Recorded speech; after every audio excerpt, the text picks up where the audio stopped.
আসসালামু আলাইকুম।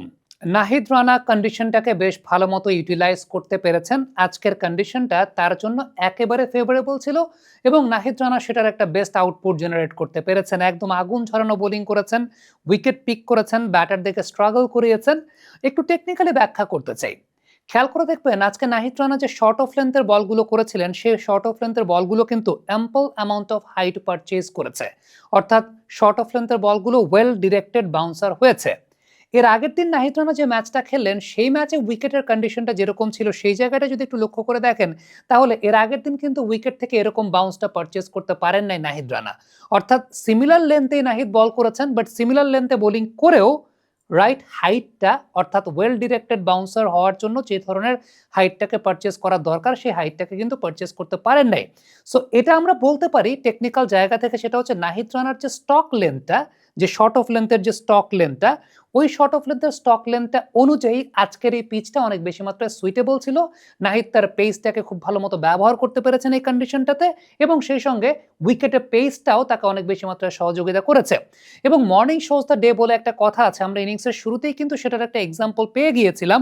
শরীফুল যে বলটাতে ডেভিড ওয়ার্নারকে আউট করেছেন, it just came out of surprise এবং পুরোপুরি came out of surprise. David Warner হয়তো এক্সপেক্ট করছিলেন ইনিশিয়ালি পেস বোলাররা যেটা হয় যে কোনো একটা উইকেটকে জাজ করার জন্য হার্ড লেন্থে বল পিচ করে উইকেটের বাউন্সটাকে দেখার চেষ্টা করেন, but it really came out of surprise যে শরীফুল প্রথম বলতে একটা ওয়েল ডিরেক্টেড বাউন্সার করেছেন এবং David Warner was very much deceived by the height of the ball, very much deceived by the bounce of the ball এবং ওই বলটা দেখেই মোটামুটি বোঝা গেছে যে উইকেটে বাউন্স আছে।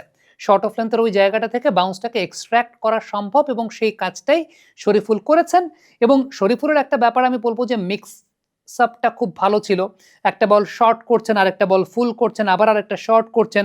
সো এই জায়গাটা মনে হয় যে plan wise Shoriful was very much spot on, ওই কাজটা করেছেন।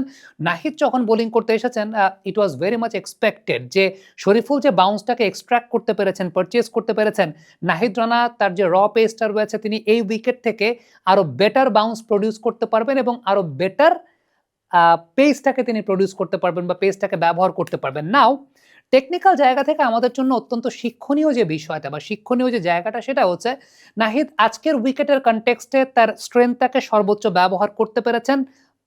That is why he was very much successful. এর আগের দিনের উইকেট অনুযায়ী নাহিদ তার স্ট্রেংথটাকে ব্যবহার করতে পারেনি। তাহলে শিক্ষার জায়গাটা আমরা আসলে কি পেলাম? শিক্ষার জায়গাটা আমি পেলাম সেটা হচ্ছে এর আগের দিনের যে ধরনের উইকেটের ধরন ছিল, ওই উইকেটের ধরনের নাহিদের যদি তার পেসটাকে সঠিক ব্যবহার করতে হতো, হার্ড লেন্থটা ব্যবহার করলে নাহিদ হয়তোবা সেই জায়গাটা পেতে পারতেন। এর আগের দিনের পিচের কন্ডিশনটা ছিল অনেকটা test match kind of length বা test match kind of length যেটাকে আমরা বলি, ওই লেন্থটা থেকে তিনি হয়তোবা বেটার হাইট বা বেটার বাউন্স অথবা বেটার পেস তিনি পারচেজ করতে পারতেন। সো এই জায়গাগুলোই মনে হয় আপনি যত বেশি মাত্রায় ক্রিকেট খেলবেন, যত বেশি মাত্রায় ডিফারেন্ট কন্ডিশনে ক্রিকেট খেলবেন, আপনার জন্য কিন্তু শিক্ষণীয় জায়গায় সেটা। একটা বিষয় আমরা সবসময় বলি সেটা হচ্ছে যে একটা দেশের কিন্তু সব জায়গায় একই টাইপের কন্ডিশন থাকে না বা সব জায়গায় একই টাইপের পিচ থাকে না এবং ভিন্ন ভিন্ন পিচ কিন্তু অ্যাজ আ প্লেয়ার আপনাকে অনেক বেশি মাত্রায় ম্যাচিউর করে তোলে যে আপনি জানবেন যে কোন পিচে আপনাকে কোন লেন্থে বোলিং করতে হবে, কোন পিচের জন্য আপনার স্টক লেন্থের জায়গাটা কোথায়। নাহিদ আগুন ছড়ানো বোলিং করেছেন, বাট সেখানে অবশ্যই বলতে হবে আজকের পিচের যে কন্ডিশন ছিল সেটা তার স্ট্রেংথ অনুযায়ী সুইটেবল ছিল। এখন যেই দিন পিচের কন্ডিশনটা তার স্ট্রেংথ অনুযায়ী সুইটেবল হবে না, সেদিন তার জন্য একটা অনেক বড় পরীক্ষার জায়গা এবং সেদিন তার জন্য অনেক বড় শিক্ষণীয় জায়গা যে কিভাবে তিনি পিচের এই কন্ডিশনটাকে ইউটিলাইজ করতে পারেন।